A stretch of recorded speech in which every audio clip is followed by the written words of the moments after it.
Back in 1945, a group of Egyptian workers accidentally unearthed an early Christian tomb. Inside, they found a large jar that contained 13 leather-bound manuscripts that comprised 48 separate works. These works are practically all Gnostic, meaning that they teach salvation through mystical knowledge. One of these manuscripts is the Gospel of Thomas. In Gnosticism, individuals are believed to be souls and material bodies, and only through true knowledge can they ascend. According to this religion, Jesus is the Redeemer who came to communicate that knowledge and liberate man. He communicated this knowledge to selected disciples, one of whom was Thomas. Almost all spiritual paths or traditions that are followed eventually lead to the same ascension. If these teachings had been placed in the modern Bible, the message would have been clearer and more focused on the power held within each person. The Gospel of Thomas comprises approximately 114 sayings attributed to Jesus, and it does not tell a story. The opening words of the document read, "These are the secret words which Jesus the Living One spoke and Didymus Judas Thomas wrote down. And he said, Whosoever finds the interpretation of these sayings shall never taste death. Let not him who seeks desist until he finds. When he finds, he will be troubled. When he is troubled, he will marvel, and he will reign over the universe." The sayings themselves are not the secret. Rather, the secret lies in their interpretation. Are you searching for the truth? Finding the answers can be troublesome because they often contradict what you've been taught. However, the Gospel of Thomas can reveal a new perspective that will amaze you and empower you to take control of your life. Though this text was eliminated from the Bible, many religious leaders believe that it is a powerful resource for those seeking a different kind of Jesus. The Lost Gospel of Thomas is a treasure trove of ancient knowledge that has been passed down through the ages. It contains the actual words of Jesus as he taught his followers how to harness the power of human emotion in their lives. Although indigenous and ancient people have known about this text for centuries, it has been lost to the Western world for many years. The reason for this is that in 325 AD, our texts were edited and we lost a great deal of valuable information. But now, this powerful text is available to everyone who seeks the truth.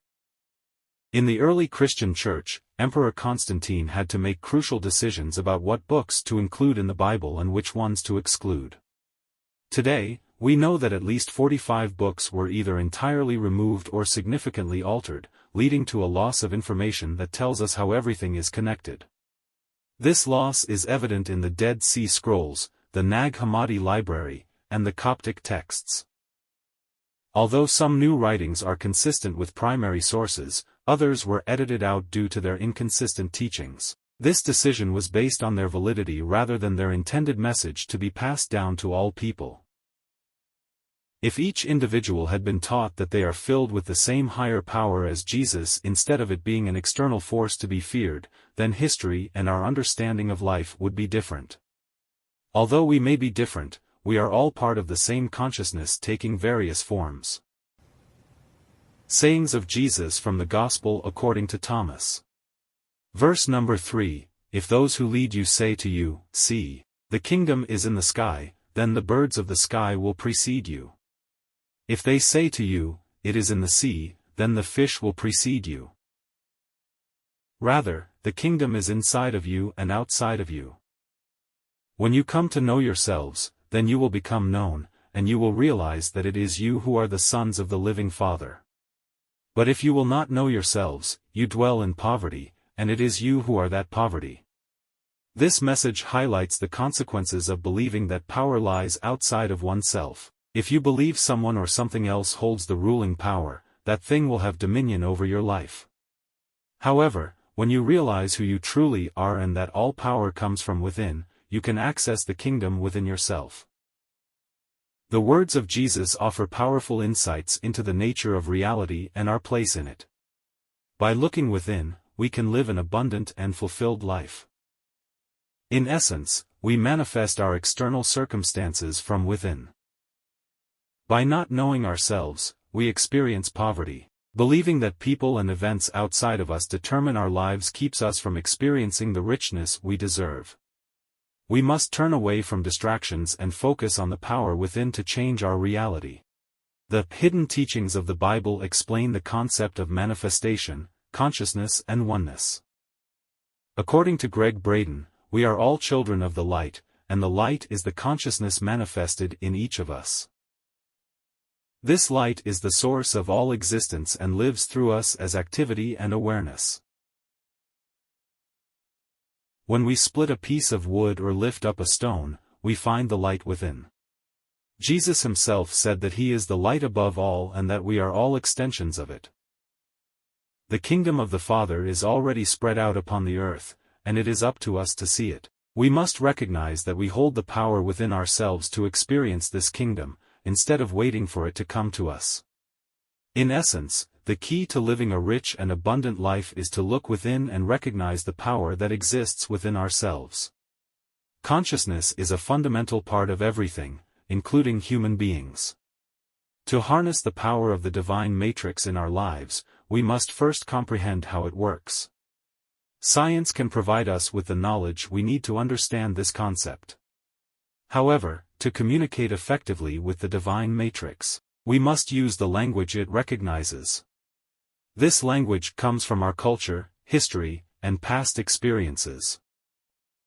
It is the same language that has been used for thousands of years by those who have mastered its use.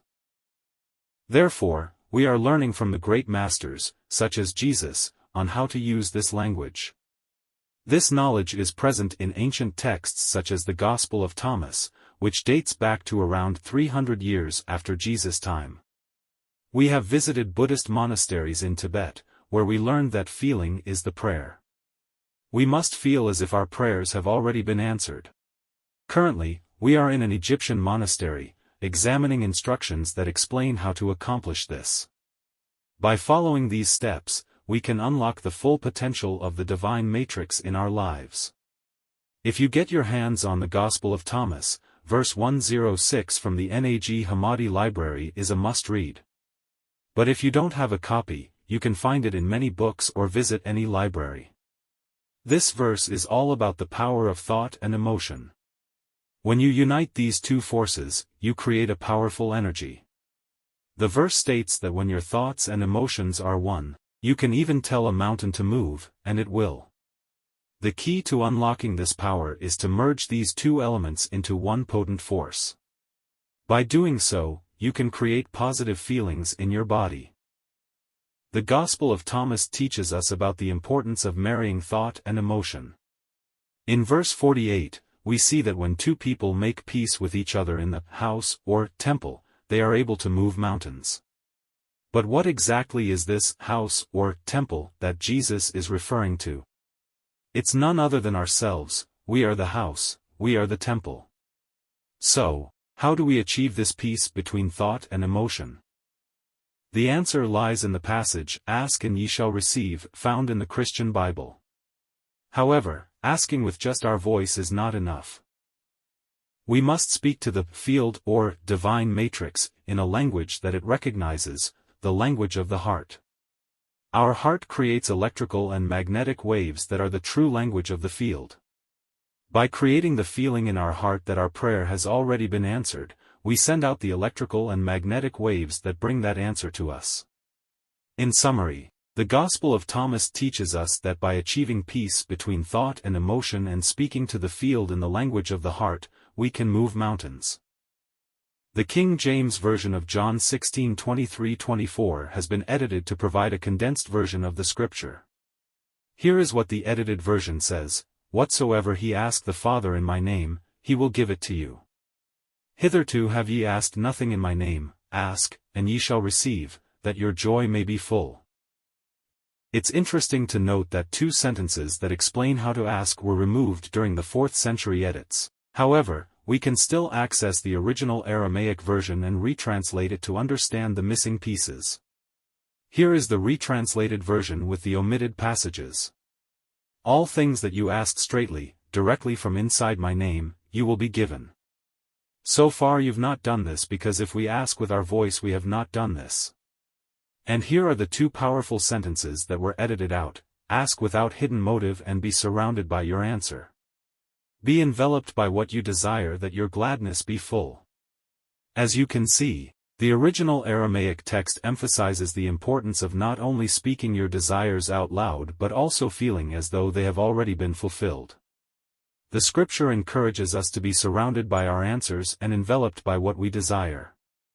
If you seek the perfect relationship in your life or the healing of a loved one's body, it's essential to feel as though your desire has already happened. This way, your thoughts and emotions align, and your focus is one. When key phrases and words reflect the original text, it becomes more natural to paraphrase, and the use of quotation marks makes it stand out. Trust me, it'll save you time and ensure accuracy. The Ninja Turtles model is an amusing framework to use when growing or picking a team. As your business expands, consider the king, warrior, magician, and lover energies to create the right dynamic. Buddhists tell us to ask without judgment, hidden motive, or ego. They suggest asking from the heart, which can be beneficial when you find yourself judging people or situations. The Gospel of Thomas represents our connection to consciousness and all that exists. It is the knowledge that liberates us.